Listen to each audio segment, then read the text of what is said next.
Hello, everybody, and welcome to today's webinar. Sorry, we're a couple of minutes late starting there, but we're all good. I join you today from sunny Marbella, so apologies for the slightly relaxed ambiance today. Welcome, as ever, to the monthly webinar, and it's great to learn from Annie today. So thank you very much, Annie, for preparing everything and sharing your gifts of wisdom and experience with us today. Our theme is building high-performing remote teams, and of course, we're joined here by John Gale. John, could you introduce yourself, please? Sure. Thanks, Stu. So I'm a consultant to high-tech startups. I was on my first board of directors of a startup in 1990. Right now, think of me as a Silicon Valley consultant who's now working out of Europe. I currently have clients in California, England, and Portugal. Fantastic. Thanks, John. And our usual Canopy format is for me and John to basically interrupt and generally heckle Annie all the way through his webinar to enrich the kind of discussion thing. And if you want to add any questions in, there's a nice ask a question section at the bottom, and there'll be a couple of polls posted along the way as well. So Annie, over to you, my friend. Please introduce yourself and kick off with the webinar as you wish it. Great, thanks. Thanks, Stu. So my name is Ani Gupta. Some of you know me. Some maybe don't. I've been in tech for a long time, over 20 years now. I've built my own companies, .com, and I've been part of other companies, worked with enterprise teams and worked with startups. I love to mentor and coach teams as well. The last 2 years in Lisbon have been quite interesting for me. I've been part of a couple of incubation ecosystems, Canopy being one of them. And one of the things that I've been also building on is the idea of future work and where does it lie. This is something that I think a lot of us think about. And I've been remote in different capacities, in different ways, in different teams, in different places for the last, since 2009, actually. So pretty much a little over a decade now. And this is something that is close to my heart. And having worked in different environments, I do feel that this is something that we need to kind of focus on and be able to produce great teams that work on really interesting and great products, which is why I'm here to talk about, which is what I'm going to talk about today. Now, there is tons of data on remote teams and why they perform better and why people want to be part of remote teams in terms of comparison being with co-located in office, on location, whatever you want to call it, teams. The traditional setup where you go to the office 9 to 5 or a specific number of hours every day to work with other teammates. And I'm going to focus around in this presentation around why we feel, based on data, they work better, why people want to be part of remote teams, why this style of work is extremely highly desirable right now. It takes work to build remote teams. It takes work. It takes a different kind of a mindset to manage remote teams well. It's not all for everybody, but if it's done well, it can really transform the company, the team, and it also helps managers grow. And I've actually experienced that myself, the way I used to manage teams 10 years ago versus what I do today. So is it the future of work or not? Is it... if you're a member of a team that's looking for transformation, that's dealing with some issues, could be motivational, could be delivering on time, or could be just working together well. If you're a startup founder, if you're a manager, if you're a leader, executive, that is essentially looking for these transformations and looking at remote as an option, this is, I think, would be a great place for you to be, and I'd love for you to share your insights there as well. So I'd encourage you to ask questions, hard questions, challenge what I'm presenting as well. If it goes against your belief and your experience, I am always learning, and there is no I don't pretend to know everything at all. This is also a very new-ish kind of a field where people are discovering the best way to work in this kind of a remote way. So it's always good for me to learn from different experiences. So going forward, what exactly is remote work? So, well, also, I peppered the presentation with memes and things, and so laugh along if you want. This, by the way, is a little clip from this fantastic film. If anybody has seen it, called Office Space, you should check it out. Okay, what is remote work? What do we mean when we say remote work? A lot of people think different things, so I'm just going to touch on a few things. For me, it's more, it's about work that allows for flexibility and freedom to be able to work from anywhere. You're not required to come to an office. You're not required to work a very specific set hours between usually the 9 to 5 that we call it. This is not just work from home. A lot of people confuse it with that term work from home. Work from home is like a subset of remote working, but it is true that a large majority of people still, 80% of remote workers actually do work from home or call it their primary location. Location independence is an important consideration. I would consider work that doesn't require you to be in a particular location to do your work to be remote work. That's one of the broader things on what remote work should be, or how do you classify things. So not every job, every role can be remote, but there's quite a lot today that can be remote work if they're not already. A lot of cognitive jobs that just require a laptop or a mobile device and access to the internet is easily classifiable as remote work. Annie, I had an example from a friend the other day of the most bizarre remote work that I'd ever encountered. So he went in for an operation in a hospital, and the operation was conducted by a robot surgeon, with the real surgeon obviously briefing him and everything before. And then the real surgeon went in the room next door to operate remotely the robot, which then did the actual incisions.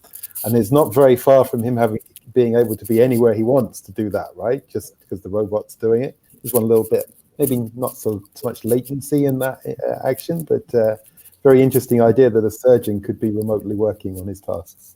Oh, absolutely. This is something that is, like sci-fi stuff, which is kind of becoming reality now. And I predict, especially with the rise of AR, augmented reality, this is going to become truly remote. You don't have to be even with that machine necessarily.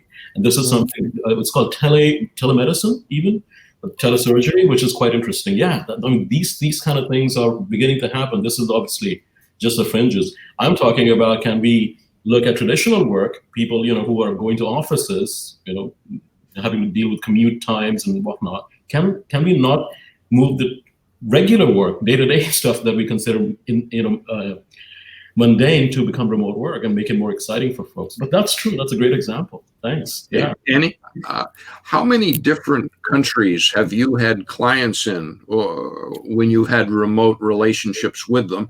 And how did differences in business culture impact the way things work? Good question. Well, I've worked with North America. I wouldn't even count the countries, but I would say North America, Canada, US. I've worked with people in my team that were from Brazil and Argentina. I've worked with clients and customers in the UK, Turkey, in a lot of Northern and Western Europe, team members from Eastern Europe as well. India, obviously, originally from there, but I also had companies there. Southeast Asia, Hong Kong, Singapore,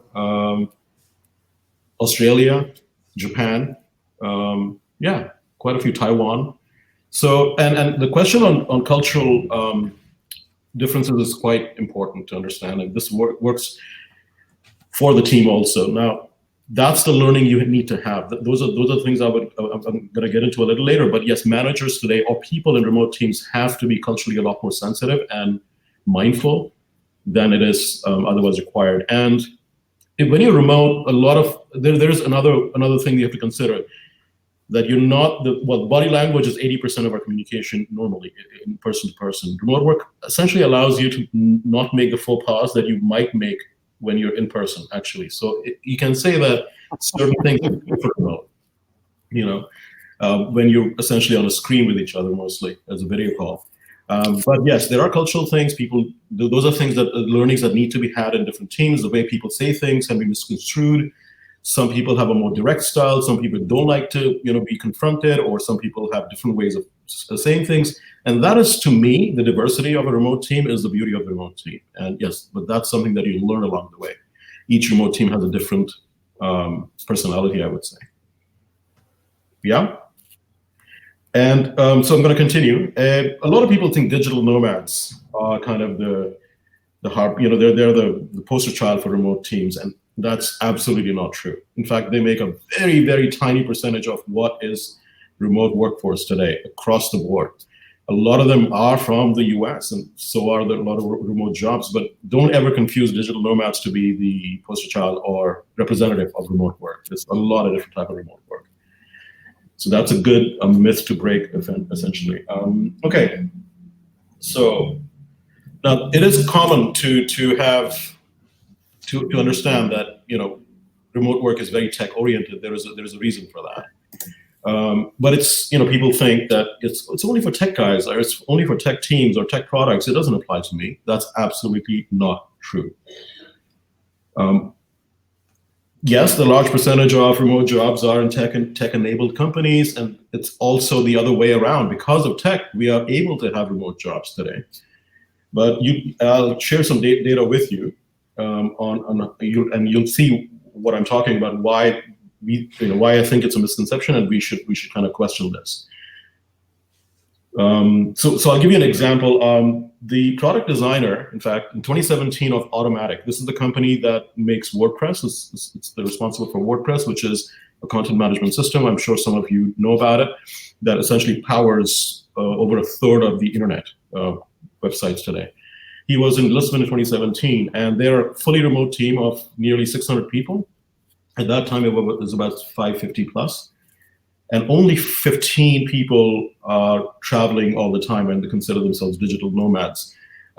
So remote teams are made up of a lot of different types of roles. Now, here is an interesting graph that I got from Owl Labs. They make a really interesting 360-degree camera. If you're looking for a good camera for remote teams, check them out. They produce this report every year. The last one was 2019. And here's the thing. They interviewed a lot of people in different companies, different types of companies, large, small, everything, and they found that the largest percentage of remote people in these different teams were not from tech. They're from customer support, operations, sales, administrative. Interestingly, you know, people with the greatest percentage of remote job types with greatest percentage of remote workers is at a senior level. But I don't think anybody kind of doubts that. But that's an interesting number to have. The salary breakdown, there's quite a lot of difference between what remote workers earn versus on-site workers. And excuse me, there is this thing. Some cultures in some countries, I've noticed that they offer remote work because they want to pay them less, because they want to pay the workers less. This is actually not the trend. Remote workers earn a lot more than on-site workers. And the happiness levels, this is something I'm sure a lot of people have come across, are much higher in remote workers than on-site workers for a variety of reasons. I'm going to go through that shortly. Okay. In my own travels and my experience, these are the kind of jobs or roles I've come across: developers, designers, consultants, business development, community developers, writers, lawyers, journalists, physical trainers, accountants, government folks, data scientists. Interestingly, I was in Bombay when I was before Lisbon. Bombay was my home base, and this guy next to me, his name is Henry. I won't mention his full name. I haven't taken permission from him to tell him that I'm going to be talking about him. He's an astrophysicist. He's a very well-known one, actually, and he was in the Pluto mission. He used to work remotely next to me from a co-working space. And interestingly, recently posted that he's been incorrectly attributed by Wikipedia to have discovered Pluto. So it's quite interesting folks that he comes across. All right, some remote work stats for you. Everybody loves stats. This is a report also prepared by a company called Buffer and AngelList. They've been doing it for 3 years, and it's got a lot of interesting data, which I'd love to kind of talk about. The recent one came out a couple of months ago. 98% survey of those surveyed, and they surveyed about 3,500 remote professionals across countries and across industries. They want to continue work remotely, at least for some of the time, for the rest of their careers. That's a very big thing to understand when you're looking at remote work and why it's so well regarded. And here, one of the biggest benefits. Water, Annie? Some water? Sorry, somebody asked a question? You want some water, Annie? You want some water? Oh, yeah, I have water. I've got a little cough. So, okay. So one of the big benefits that people talk about working remotely are these things. If you look at it, those top three numbers that are, more than 60, 70%, 60% of people, flexibility to work anywhere, having a flexible schedule, not having to commute. I mean, that's incredible to me. This stuff. Why are we so hung up on having to make people come to work when people don't want to? I mean, this is what way we fight for freedom, don't we? In democracies and against oppression. So I consider traditional work as oppression. Well, it's interesting, Ali, that the big corporates as well, people like HP have taken this on board from another perspective, right? So in terms of cost base, so having large office buildings is not very good for the bottom line. Yeah. And from utilization perspectives, bringing people in and out of the office is actually a poor utilization in a smart economy where people are knowledge workers wasting 2 or 3 hours of their day every day on commute where they're not actually being productive or learning anything is actually a waste of your key asset, your people stuff. Yeah, and I know. Sorry, go ahead. People at HP, one of my friends is quite straight with her and her husband work in HP, and they were both in a large campus in Massachusetts, in Waltham, Massachusetts, and then the whole company, that whole division, was moved to remote working.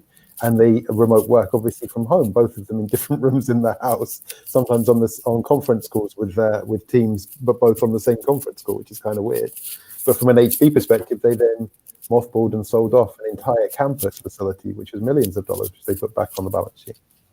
Yeah, and there was a famous example in 2013 when Marissa Mayer, then CEO of Yahoo, basically told everybody to come start working from office rather than home, which actually backfired for Yahoo. That's another talk, maybe. So this is graphic from LinkedIn's Global Talent Trends from 2019.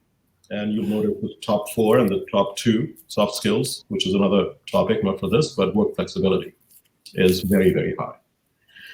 This is also thousands of professionals. This is a VP of Cisco talking about how that is becoming a norm and how fast can you adapt to it, which is quite interesting to know. Not just small companies, not just tech companies. Well, this is a tech company, but we're talking, and he's talked about over the next 3 to 5 years, which is very, very soon if you look at it. Here's another really interesting one I found from the same report, which talks about the importance, why talent professionals are saying where's most need felt in different countries. And it's a very wide board if you look at it. It's not just America, it's not just North America. You're looking at Europe, you're looking at Middle East, India, China, Australia. They're all talking about how important it is for them to be able to find the right kind of talent by offering them flexibility. So this is a simple thing that I just did. There's a really nice site. In just 2020, right now, there are 2,500 plus companies that are offering remote jobs. This is just from one site, by the way. So it's an interesting trend, but I think it's still far too low. A lot of these companies are also, ironically enough, restricted to American geographies, so there's 4 to 5 time zones. And I feel that really needs to change. There's a massive market here, opportunity here, if you want to call it that, but also quite a lot of transformation just in Europe alone, for example. Struggles of working remotely are also quite interesting, but this is something that I've been studying and looking at year after year. And the study also talks about this, that this thing is all very common. This is happening year after year. It's about collaboration, communication not being good. Loneliness, detachment is very, very serious. It causes people to actually abandon remote work and go back to an office a lot of times, not being able to unplug distractions at home. But those are the big 3 are the top ones. And I think of trust as being the key issue, and I notice it's not on that list. Could you talk about that?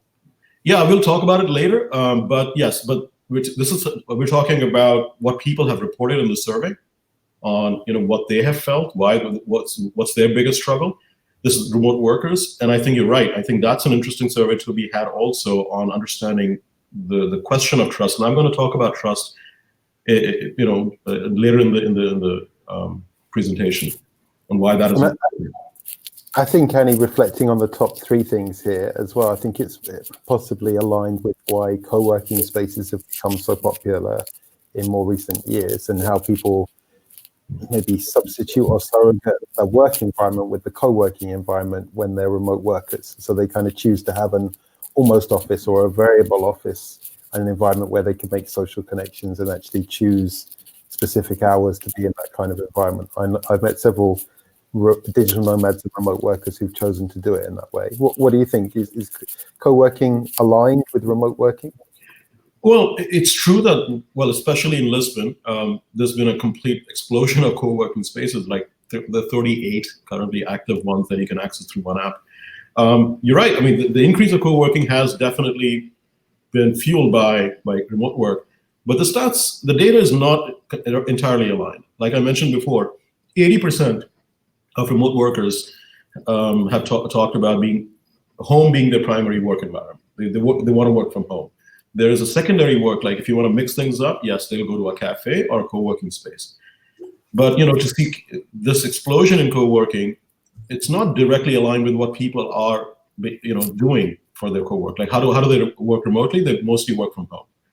People like me, for example, I cannot be home. It's too much of a comfort zone for me. So I need to be outside. I am not productive at home at all. But that's an individual thing. But overall, the data is pointing to that people would rather be home rather than being in office, would be home rather than being in office, because they want to have that flexibility to be able to work from wherever they feel comfortable. But yeah, we'll see what the co-working thing brings. I think that is a slightly separate topic, and maybe we can talk about that and co-living. That's the new trend that is happening, but we shouldn't digress, I guess. So an interesting thing that I noted with this particular study was this. So out of the people that surveyed, 3% would not recommend remote work to others. And they just delved a little deeper into what's happening with these 3%. We want to understand, why would you not recommend remote work at all?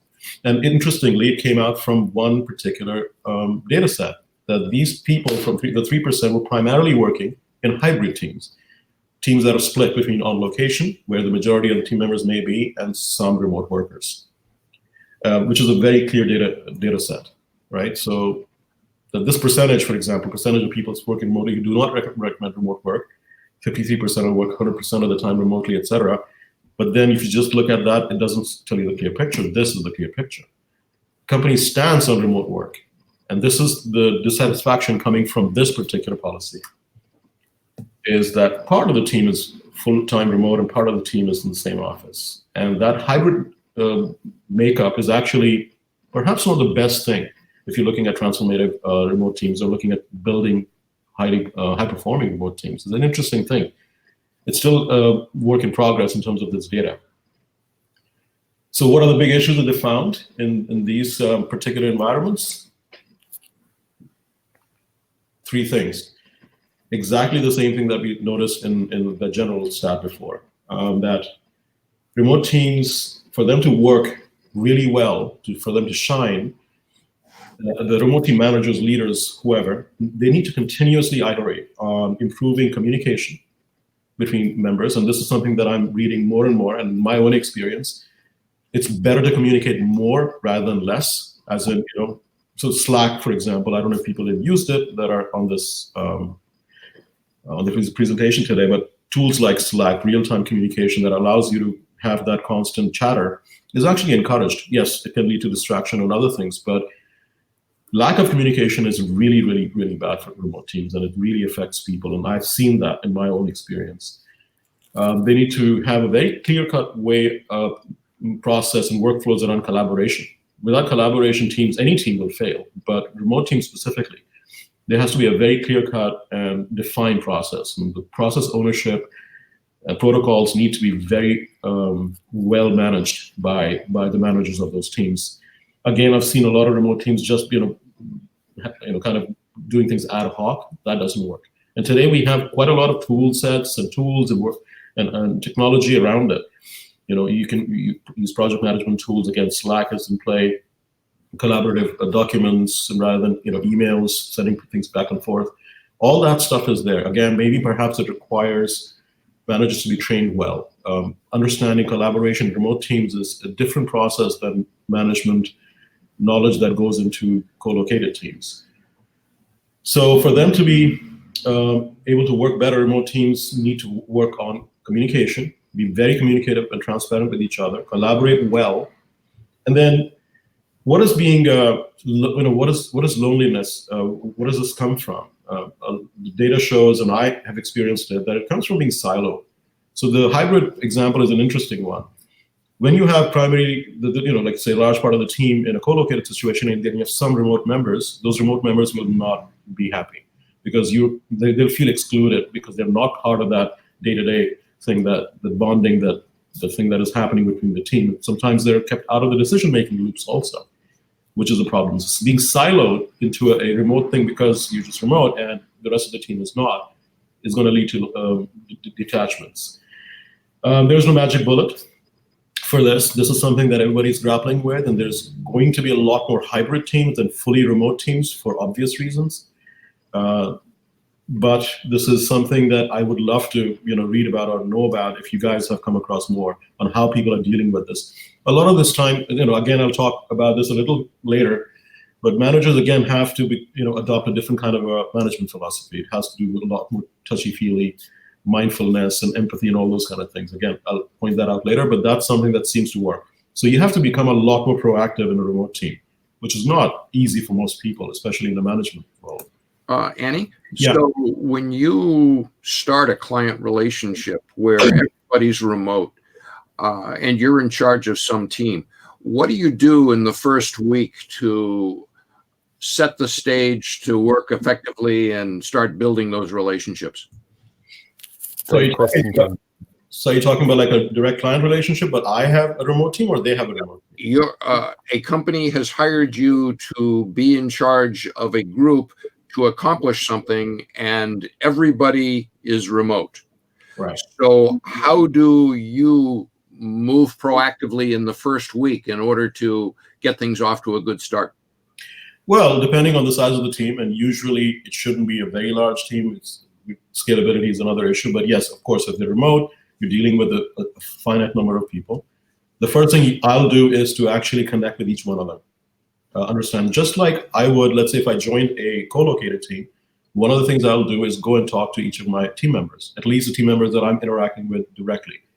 I'll get input on where the team is in terms of their motivation levels, their productivity. They could be really struggling with certain things. I'll need to know that information, almost like a therapist, to understand the team and the team dynamics and the tools that you're using. I need to understand the kind of communication there is, so whether they're actually communicating with each other or not.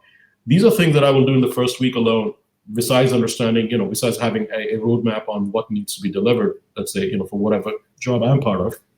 But this is essentially what I've done. Sometimes it takes longer. For example, at a very large pharmaceutical company that I worked with for a few years, I was handling some 9 to 10 different product owners in different products. They're completely spread across the world, across 13 different time zones. So I had to build relationships with each of them. That took about a month and a half. And then I didn't need to go into every single team and understand their issues, but I needed to understand the challenges from the manager's perspective and what they're feeling. And sometimes I'd go in and give them some ideas, and sometimes I get a little more involved in certain teams, etc. But again, it's almost like a kind of a therapy analysis on where the team is, how do they fit with each other, how they're communicating, how they're doing conflict resolution, how they're delivering. Is there a clear-cut understanding of whether they're aligned with what needs to be done as a team or not? Is that vague? Because that leads to a lot of demotivation as well, when you don't have clarity on what you need to do and why you're doing it. Are you one of those people who believes in annual face-to-face meetings of remote workers, or do you think that's not necessary? So, sorry, repeat that last bit. Annual. Some people say that when you have a totally remote team, that you need to have an annual face-to-face meeting where everybody checks in, as it were. Do you think that's required, or do you think you can avoid that?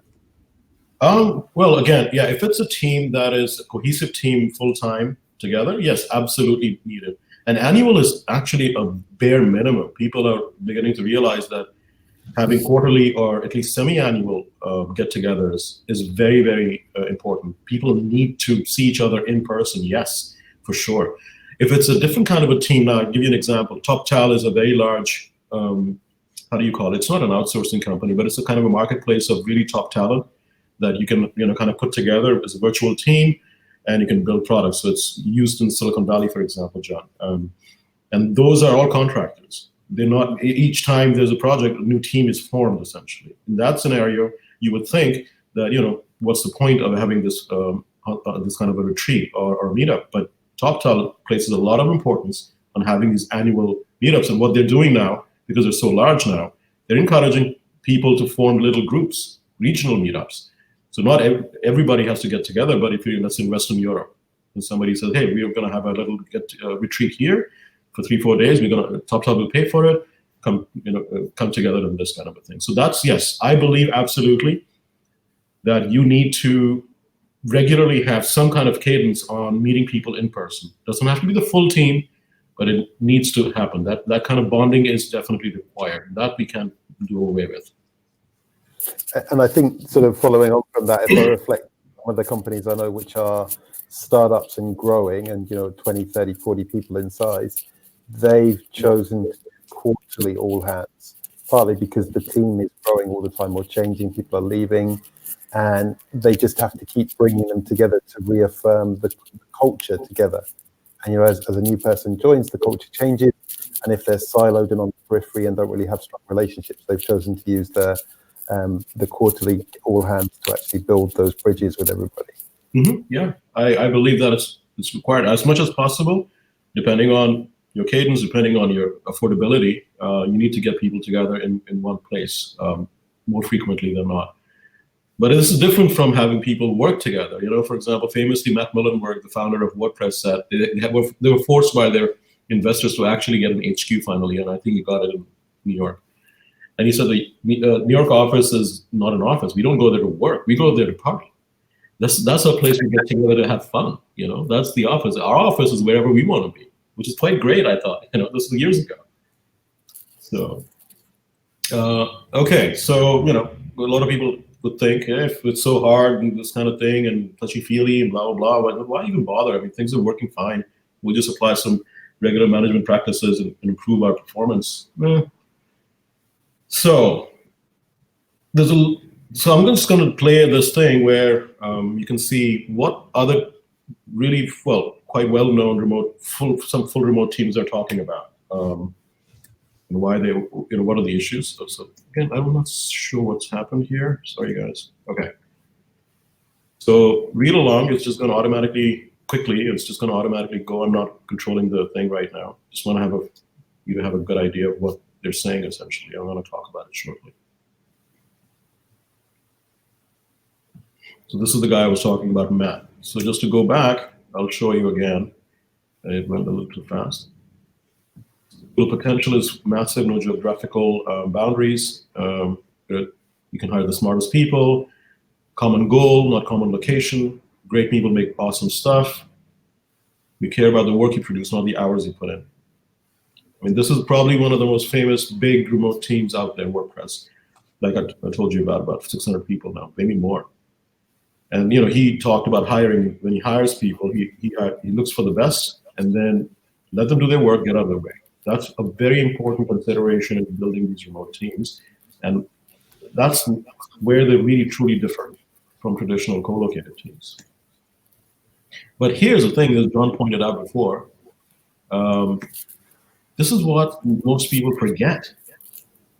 That you when you're hiring people, you trust them to do their job. You go through this entire process of going through resumes and interviews and whatnot, and then you so at the end of the day, you're trusting them, right? You're trusting them that they can do the job. You've gone through their referrals, and you've looked at their past work, and you've judged them in whatever way, and then this is something I came across maybe a couple of years ago, last year on Twitter. Somebody had wrote, I haven't been able to figure out where it comes from. You do that, but you don't trust your employees to work remotely? then why did you hire them in the first place? This is something that I struggle with. When I ask this question to people, managers of people, traditional teams that refuse to go remote, they have really no answers about this. So are you trusting them or not? This is where the dichotomy is, and why remote teams really work. I guess it's a little bit like that old one about training, right? So what if we train our employees and they leave versus what if we don't train them and they stay? Well, yeah, but then if you don't train them, then you don't have really good employees, right? Yeah. Of course they'll leave if you don't provide them. People leave because not just that. People leave because they don't really bond. They don't really believe in the culture, or they're not aligned with the company's mission, or they don't understand what the company is for. Yeah, we can go into the motivations, but on another one, I mean, I love Dan Pink. I've talked about Dan Pink so much. He wrote this fantastic book called Drive: The Surprising Truth About What Motivates Us. And he talks about motivation is based on the freedom you give somebody. You trust them, you make them accountable, you give them the belief that they can do that job. And when you do that, the question of money becomes secondary. Once you've reached, in one of those famous things, I'm going to just paraphrase it, he talks about is that when you're hiring somebody or when you're trying to figure out how to motivate the person, you don't offer them more money. Because after a while where the financial needs are met, yes, that needs to be met, which is another challenge. You focus on motivating them by giving them that freedom and ownership of what they're doing, which is all about trust, right? And a lot of times people, even contracting jobs in remote teams, people are hired based on, how many hours you're going to work, right? And there's an interesting thing that I came across the other day, which kind of encapsulates what I'm talking about now, is results only work environment. This is actually a philosophy, a management strategy. It was co-created by Jody Thompson and Callie Ressler, originally proposed at Best Buy in the US, the big US retailer. And it's been adopted by a lot of other retail chains, Gap and others. You can read about it more in the Wikipedia link, which is essentially talks about, and interestingly, by the way, Best Buy abandoned it, so it didn't work for them. But I think what people are talking about is because CEOs and managers did not misunderstood the philosophy, and it's about accountability and trust rather than delegation.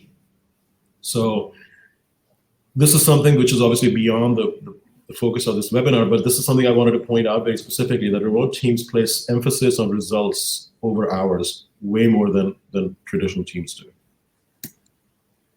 Another reason that I think one of the benefits of remote is think about the diversity a remote team can have. Like I told you, I worked at this large company across 13 different time zones with people from multiple cultures, and ties into that question John had before about how do you deal with that? Well, there is that. Yes, there's cultural issues that will crop up once in a while. But overall, diversity really helps. It allows you to think differently. You come from a certain way of thinking, and somebody comes from another way of thinking, and when they come together and solving the same problem, that leads to really creative thinking. We have design thinkers these days, consultants who go to companies and allow them, force them to think differently out of the box. In a remote team with a diverse makeup, cultural makeup, that itself lends to being a design thinker. People will think and produce, offer different perspectives on how to solve a problem, which I have experienced so many times. It's fantastic to have that. I'm a huge believer in that, Annie, but I come from the home of Brexit, so I'm not quite sure how to comment on that right now. Well, that's politics. So, sorry, John. Politics is a lost game.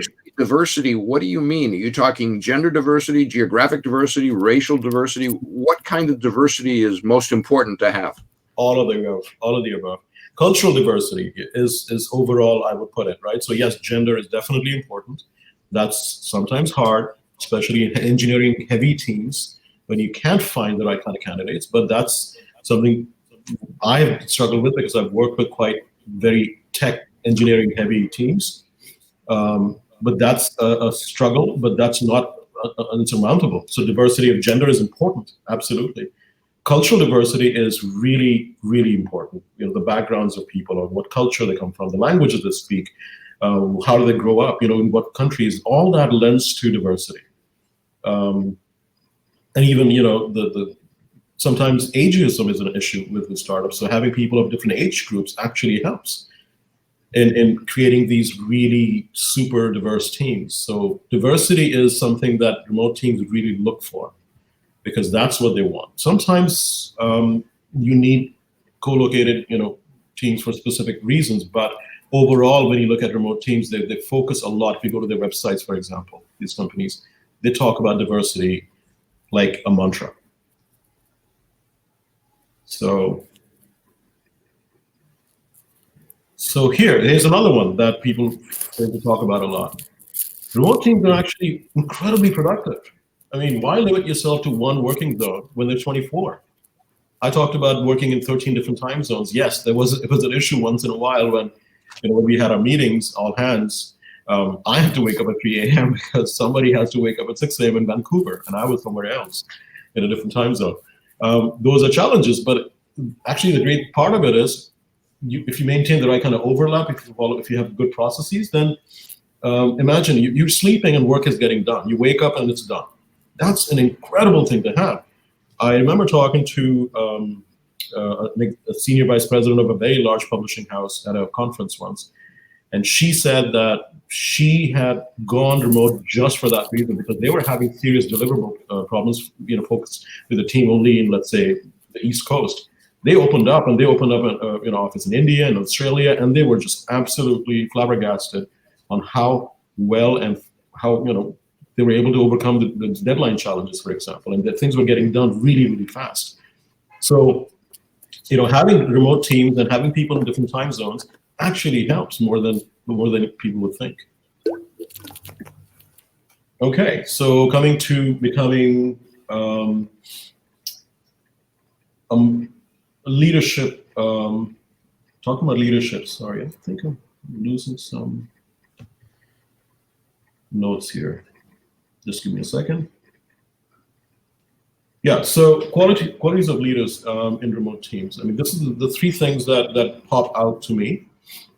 That to be a good leader and to manage a team well, it's not about the leadership. Well, the leadership style needs to be changed. The management style needs to be changed. I was a different leader and manager way before 10 years ago than I am today. Generosity is important. Being a guide and a mentor is absolutely must.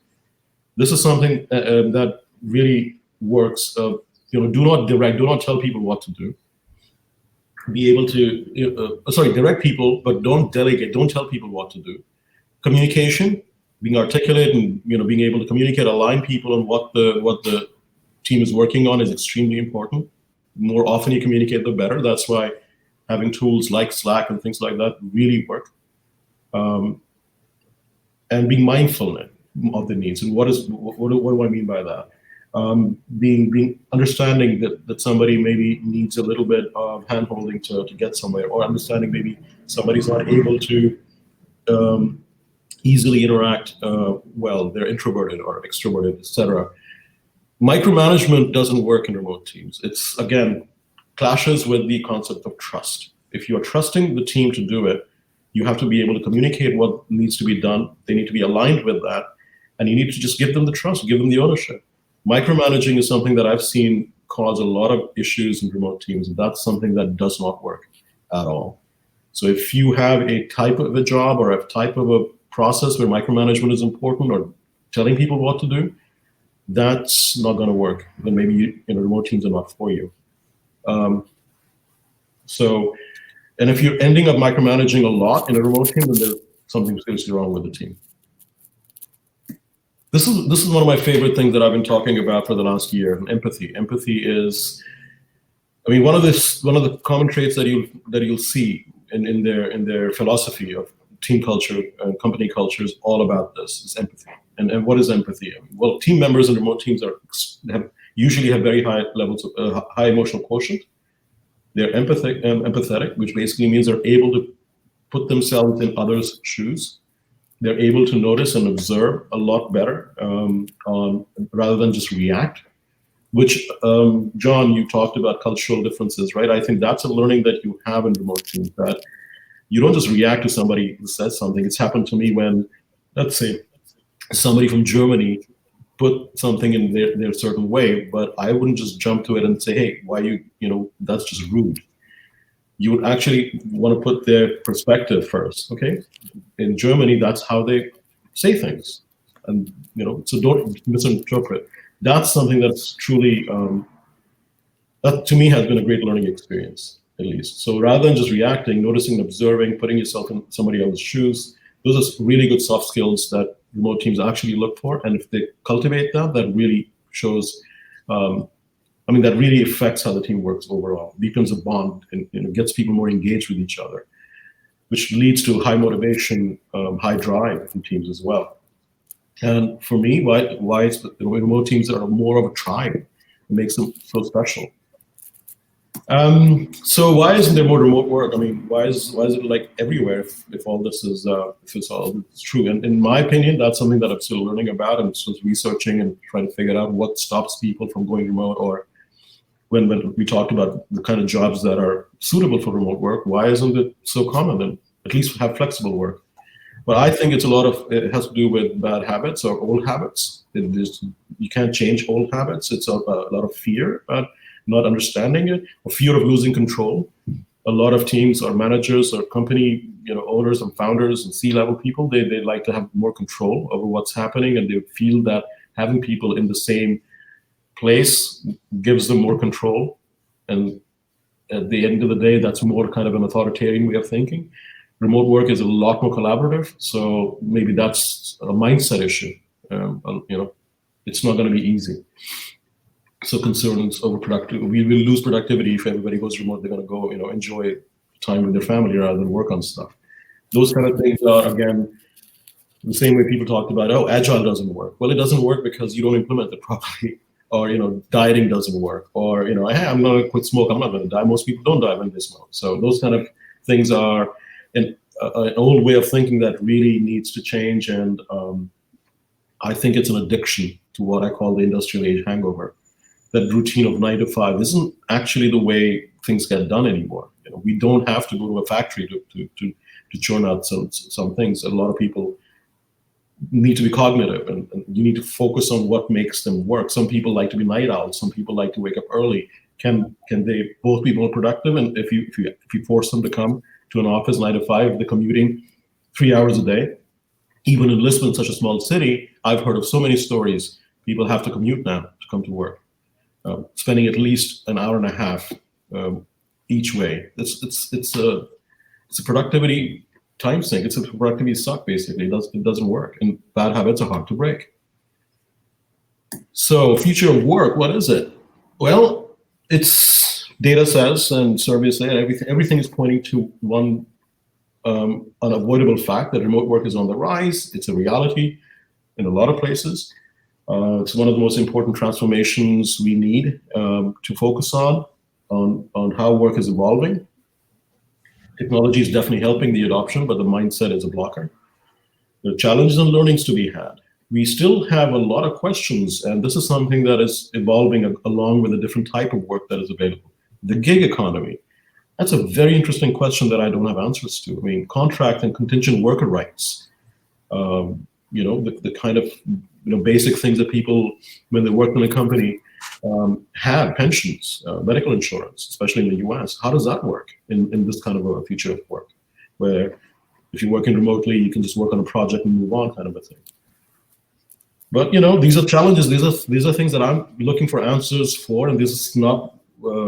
We have not come up with proper solutions for this, but the fact is, just like climate change is undeniable, so is remote work as the future of work. And I think that's about it for me. And I'd love to have, and you can actually find me, rather than me putting down any email addresses, just type Ani in Google. You'll see the first page, and it's all me. I've controlled Google. John, have you got any questions for Ani before I jump in with mine? Sure. So, Ani, when you go into a client engagement where you're doing something for them and everybody's remote, what are the key factors for your success? Well, it'll be the deliverables we have talked about, right? So we have to look at, if I'm going in a let's say consultation, with someone, it has to be first understanding, okay, this is what the metrics of success are. Now, I like OKRs, for example. We use that example. But it will be dependent on, and I'm actually doing a consultation right now, and the team is in Ukraine. So one of the first things I will do is to understand the team itself and what it can deliver. And I will then set the deliverables. And yes, so the success metric for me would be to be able to work with the team, streamline the work enough for us not to have any kind of conflict, deal with roadblocks with the team, make sure that the team is driven and motivated. I think that's what I would focus on. But the deliverables are pretty well defined in any kind of consultation, and it doesn't really matter whether the team is co-located or remote. At the end of the day, it's a team dynamics and whether the team is able to perform well as a team that matters for my deliverability, for my success, for that project, for example. Does that answer your question, John? Yeah, that's good. I've got a follow-up question I'll ask you at the end. Hello? So I think, Annie, that's a really interesting point. And I think reflecting on your question, why isn't remote working more common? I actually think the cultural... Sorry, guys. I think I'm not able to hear you, Stu. No, John, can you hear me okay? Yes, I can. Yeah. Wait, yeah. Okay. Annie, are you back with us? Annie, can you hear me? I don't know what happened. Are you guys able to hear me? Yeah, perfectly, my man. Absolutely. Yeah. Come back to your main screen. Hello? My microphone seems to be working. Yeah.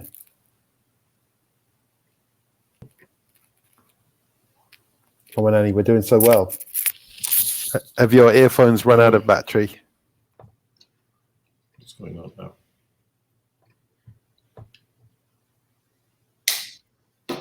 Check. Hello? Yeah. Oh, okay. Yeah. Are we back? Yeah, I don't know what happened. Okay.